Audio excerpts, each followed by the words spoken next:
welcome back to another episode of the Shudder Slaughterhouse. I'm Daniel, and we're back with another week of stuff that I watched on Shudder, and these are going to be my little mini reviews for them. We're going to kick things off with a new film that came out last week. It is Horror Noire. This is a 2021 film. It is a Shudder original, and basically it's six short films from black directors and black screenwriters, and they're just kind of cobbled together into a feature-length thing. I feel like when I first watched it, I thought it was going to be a actual TV show, like Creepshow, where like every week it'd be a different short or whatever. Thrown together like this, I don't know. It's like just like any other anthology, especially when it's from different writers and directors or whatnot. It's a mixed bag. There's some good ones. There's some ones. For me, the big standout here, or there's a couple. Though there's one about this young artist who he's drawing these little murals, or his mural on the side, like this charity thing. But he accepts a call from like the whitest voice. Like, you guys ever seen that movie, Sorry to Bother You, where it's like these black guys are telemarketers and they use their white voice. That's what this voice sounded like. It was like the whitest voice ever. But anyways, turns out this voice is a little dangerous, and every time that he accepts a job from this voice over the phone, something bad happens. I won't say anything else. I won't give anything away. I really dug that story. And then there was one that has, I think the actor's name is Malcolm Barrett. I only know this guy. I've seen him in a handful of other things. I don't want to say the only thing I know him from, but I've seen him from a handful of things. The only thing I truly every time I've seen this guy, the one show I always think about is he was in the pilot episode of It's Always Sunny in Philadelphia. And anyway, I love this guy. If I see him, I crack a smile. But him and in this movie, he's like an investigator that does, he looks into cults and stuff like that. And he's married, and he's about to go check out this cult, and he gets converted. And it's a really crazy kind of story. But the one thing I found kind of odd about all these was, I don't know, it felt like they were all great starts. Not all. Most of them were like great starts. But then I want to know more. I want to know where the story goes next. I don't know. I know like a lot of the Creepshow episodes kind of end. But this is like it ended too, like every short ended prematurely, it felt like. Like there was no satisfying ending to hardly any of them. So I don't know. I guess I was kind of hoping for more there, but like I said, it's not bad. I definitely say check it out.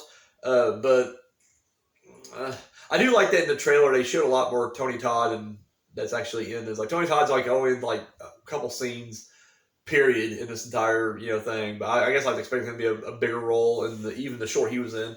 But it's not bad. The people at in the Shudder community gave this 4 out of 5 skulls. And I'm probably going to go ahead and give it a 3 out of 5. So, to me, we're kind of right down the middle there. I enjoyed it. Up next, it was a new TV series from, is it still TV, or I guess it's a streaming series? Behind the Monsters. Came out this year. It's a Shudder original series. And basically, every episode they take a deep dive into a horror villain icon. And so the very first episode, the only episode that's released, actually as of right now, I think they released episode 2. But the only episode that was out when I watched it was Michael Myers. My thing with that is, it's a good show. I do like the show. I'm giving the show a big thumbs up. Don't worry about that. I like the show. It was telling me nothing I didn't already know. Like, I feel like any horror fan who's ever watch special features on a DVD, or listen to director's commentary, or just watch a documentary regarding horror, all the information they're giving out about Michael Myers right off the bat. They're telling you nothing new. The only thing that was kind of interesting was this comes all the way up to the present. So, like, I didn't like Halloween 2018. I did like Halloween Kills. I know everybody's kind of flip-flopped on that. Everybody loved 2018, and they hate Halloween Kills, but I'm the opposite. 2018 blew, and I love Halloween Kills. Regardless, I don't own either of those. So when it gets to like talking about, the new Michael Myers and, the stuff behind that, That was pretty interesting, and that kind of saved it for me. I was more into it then. But yeah, all the stuff leading up to it was just kind of like, it was cool seeing everybody back and talking. You had, Jamie Lee Curtis and John Carpenter, and it was cool. But at the end of the day, I am just kind of like, yeah, I know about all this. This is you're telling me nothing new. However, it's only going to be 6 episodes this series, so like Freddy and Jason, I kind of feel the same thing about. Like I got so many documentaries about both. It's like all this, but they're also doing Pinhead, uh, Candyman, and Chucky. Kind of cool that Clive Barker's got 2 of them in there, but no, those 3 I'm kind of looking forward to. So I feel like those are 3 that I don't know much about, or as much, I should say, or not. You don't hear about them as much, So it's gonna be kind of cool to kind of do deep dives on them. But the first one's all right. The Shudder community gave this series a 5 out of 5, and again, I gotta knock it back down to 3 out of 5. I apologize, but that's how I feel. But no, I still like it, and I will watch more. I want to see more of these. I would like to see more just obscure ones, I guess, or I don't know, ones that don't get much. Like I'm a huge, my favorite horror villain of all time is the Tall Man from the Phantasm series. I would love to see a deep dive into it. So hopefully this show picks up and does good, and it gets a 2nd season, and the Tall Man can be thrown in there because he definitely deserves it. So up next we got the season finale of Creepshow. Of course, Creepshow came out this year. It's this season came out this year, and it's a Shudder original series. And the final episode, I'm blanking on the names right now. Drug traffic and dead girl named Sue, dead corpse Sue, dead something. It's something dead and Sue in it. But basically, the first half, it's this mother and daughter get detained at the Canadian-American border, and of course, the daughter's not feeling too good, and shit gets out of control. And then on the other side of things, during the zombie apocalypse, mob vigilante justice will rise, kind of thing. So I gotta tell you right now, I love the Creepshow TV series. I think it's great. This season, though, it started off really strong, and it seemed like it just kind of dipped in the middle. And however, it seems like it's coming back up. And I will say, with this last season, this last episode, I really enjoyed the episode. The first half of it, Michael Rooker, fucking Henry, or Merle Dixon, whichever generation you're from, I guess. Anyways, he is the border patrol of the Canadian-American border, and basically it's a Democratic candidate. He's a presidential candidate. He's a congressman who basically takes all these people up to the Canadian border and cross the border to get their medicines because the healthcare system legitimately sucks in this country, and so they have to get their medicines in Canada. And I won't go beyond that, but what I did like about this was it looks like it's going one direction. Like, it looks like it's going to be a certain type of monster movie, and I'm just like, oh god, we've done this to death already. But again, he got a totally different direction. I did not expect what direction they do go into. I really enjoyed it. I think what I really liked about it, it's I love the commentary on our healthcare system. I love when horror crosses that line. They did that with Saw 6.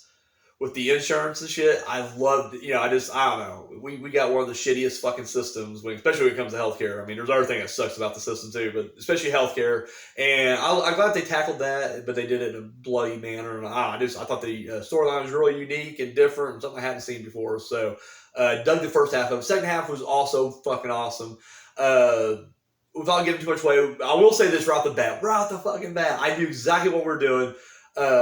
It's shot in black and white. And the year that comes up is 1968. I'm just like, well, gee golly, what movie universe are we in this one? But and it's I will say this without giving the plot of the actual episode away.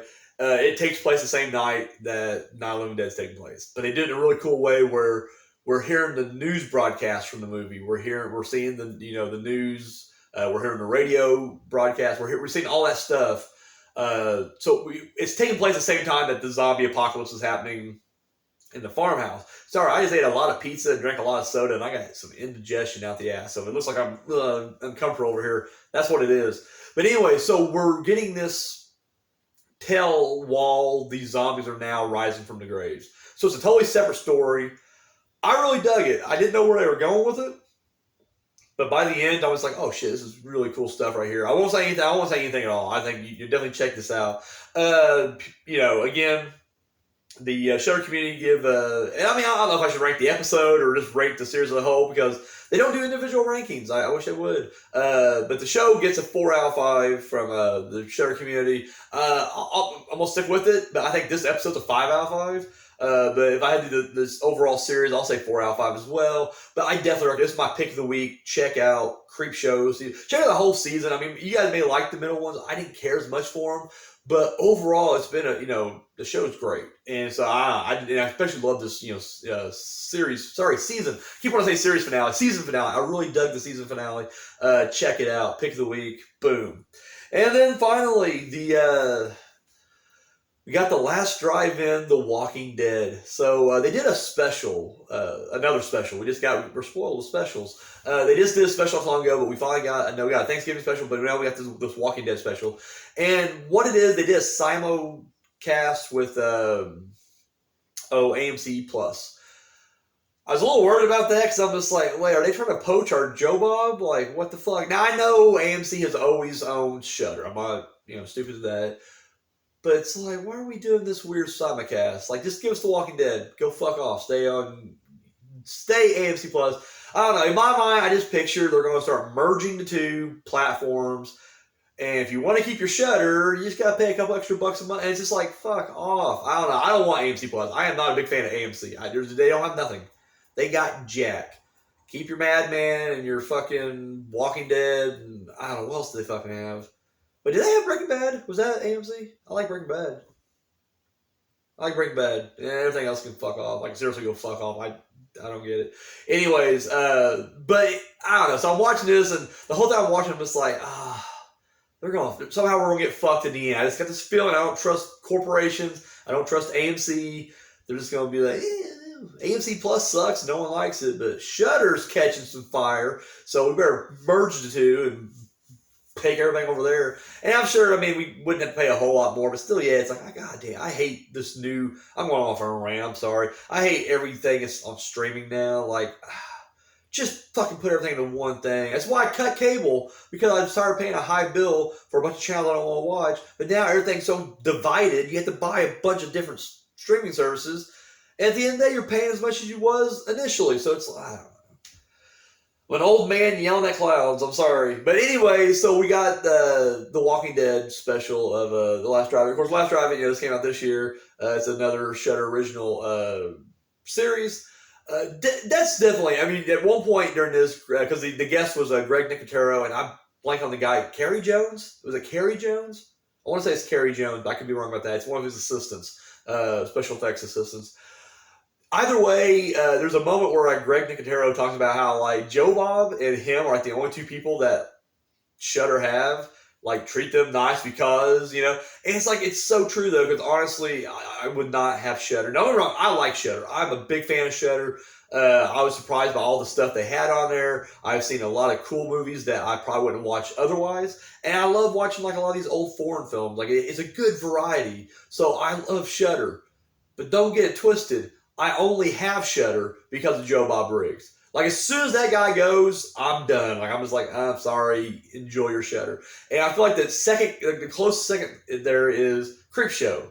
Creepshow, whenever I'm trying to recommend Shudder to people, when I'm trying to sell them on it, the first thing I sell them on is Joe Bob. Hey, if you're a fan of Joe Bob, this is what you need to get right here. Tons of specials. His shows are great. It's fucking fantastic. But I can't sell them on that because some of these newer kids don't even know who Joe Bob is, and that really breaks my heart. I always try to sell them on Creepshow because Creepshow is a great show. But that's it. And it is funny. It's just it's all Greg Nicotero and it's Joe Bob Briggs. That's all you got. If these two are gone, then yeah, Shudder would probably cease to exist. I don't know what the streaming or the subscriber numbers are like, but I gotta say those are the top two heavyweights. Those ones bringing the numbers in, bringing the viewers in. So anyways, they showed the first 2 episodes of The Walking Dead. I need to say, right off the top, I am not really a fan of The Walking Dead. Now, I had the first season on DVD because I found the season 1, but a special 3-disc. When I went there, they had a 2-disc special edition, or 2-disc season 1, and then they had a 3-disc season 1 special edition, and I was just like, well, I'm going to get the fucking 3-disc, obviously. And I enjoyed season 1. I really did. However, it was just like the word of mouth about season 2 scared me off because everybody's just like, season 2 just fucking dragged. Once they get to the farm, it's over. It's just farmhouse, they're done.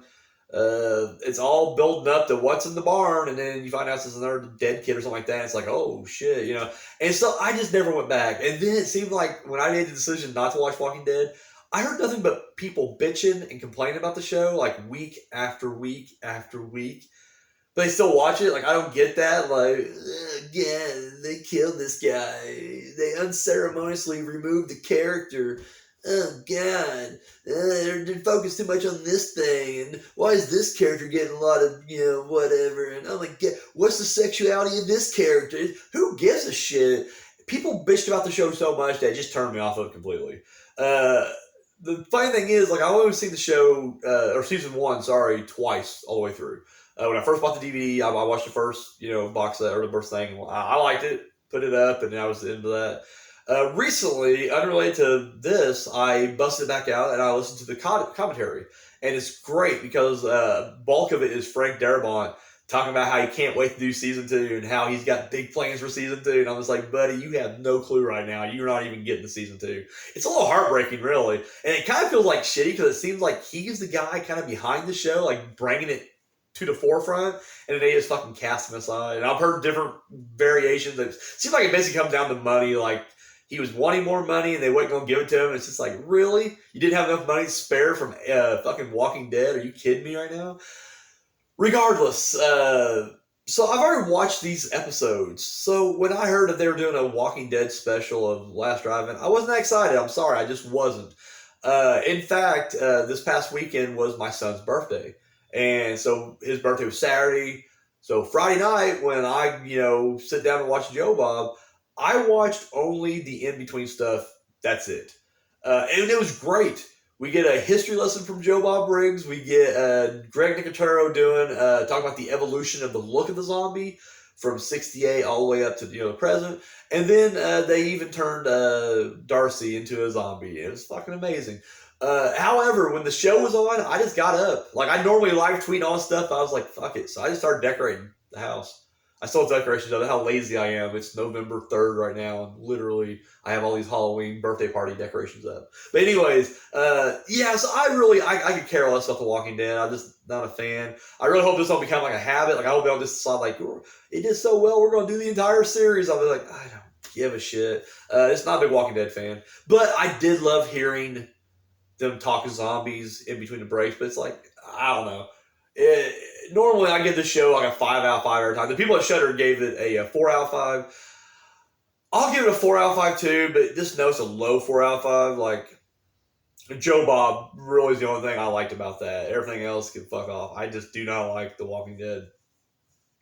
Yeah, just don't like it. So anyways, that is it. If you guys have seen any of these things, let me know what you thought about them in the comment section down below. We had Horror Noire, we had Behind the Monsters, the season finale of Creepshow, and of course the last drive-in, The Walking Dead special. So, excuse me, I need to end this right now. So again, anything you watch, let me know what you thought about it in the comment section below. Again, my pick of the week is Creepshow, but I'd say check all this stuff out. Like, there's nothing bad here. It's all good stuff. It's just varying degrees of good. So anyways, that's all I got. Guys, thank you so much for watching. Till next time.